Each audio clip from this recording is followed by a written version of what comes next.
Hello everyone, कैसे हो आप सब। और आज आप लोग क्या देखने वाले हैं, मैं लेकर के आई हूँ आप लोगों के लिए एक सरप्राइज वीडियो। दोस्तों, अब तक तो आप समझ ही गए होंगे कि ये वीडियो जो मैं आपके सामने लेकर के आई हूँ ये है अंजलि की फर्स्ट एल्बम के ऊपर, जिसमें अंजलि ने काम किया था करण के साथ में।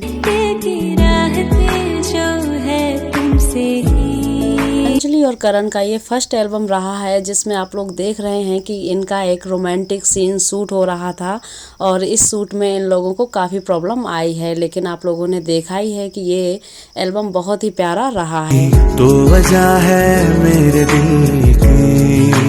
दोस्तों, इनका ये जो शूट था वो आप लोगों को देख करके कैसा लगा, और आप लोग समझ ही गए होंगे कि ये सीन किस तरह से शूट किए जाते हैं।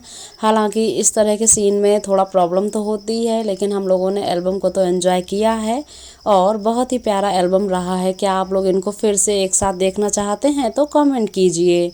Thank you.